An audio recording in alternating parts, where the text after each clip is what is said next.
তোমরা সবাই কেমন আছো? আশা করি সবাই ভালো আছো, সুস্থ আছো। আর আজকে একটি নতুন রেসিপি নিয়ে তোমাদের সাথে শেয়ার করার জন্য আবার এসে গেছি আমি। তো দেখে নিশ্চয়ই বুঝতে পেরেছো এটি গাজরের হালুয়া। তো এটি একদমই ঘরোয়া পদ্ধতিতে আমি তৈরি করব। তো চলো দেখে নেওয়া যাক কী কী উপকরণ লাগছে। তো সঙ্গে থাকো, দেখতে থাকো। তো এখানে আমি 1 কিলো গাজর নিয়েছি।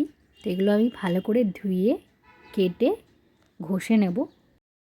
তো এটা কেটে ধুয়ে নিয়েছি, এবার আমি ঘষে নিচ্ছি এইভাবে এটা দিয়ে।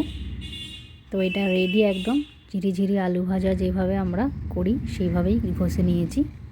তো এবার দেখে নিচ্ছি কি কি উপকরণ লাগে আমার। তো এখানে নিয়ে নিয়েছি দুধ ও গাওয়া ঘি, এটা নিয়েছি খোয়া ক্ষীর, এটা আমি গুঁড়ো করে নেব। তো এখানে আমি চিনি রেডি করে নিয়েছি, আমার যতটা লাগবে ততটাই নেব। আপনারা চাইলে সুগার ফ্রিও অ্যাড করতে পারেন। তো আমি এখানে কড়াইটা গরম করে ঘি দিয়ে তেজপাতা দিয়ে ফোড়ন ভালো করে কষিয়ে নিচ্ছি গাজরগুলো এইভাবে। এগুলো কষাতে কষাতে ভালো করে যখন লাল লাল হয়ে আসবে, মজে যাবে অনেকটা, তখনই আমি দুধটা অ্যাড করব। তো এটা হয়ে গেছে, এবার আমি দুধটা অ্যাড করছি। আমি এই যে দুধটা ইউজ করলাম এটা কিন্তু আগের থেকেই আমি জাল দিয়ে রেখে দিয়েছিলাম। তো আমি এখানে 3-4 মিনিট ফোটানোর পর চিনি অ্যাড করছি। ও চিনিটা অ্যাড করার পর এখানে আমি খোয়া ক্ষীরটা যেটা গুঁড়ো করে রেখেছিলাম অ্যাড করলাম। এবার অ্যাড করব আমি কাজু কিশমিশ।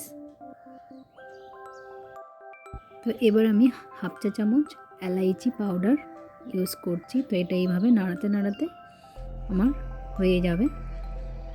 তো দেখতেই পাচ্ছ হয়ে এসছে এটা।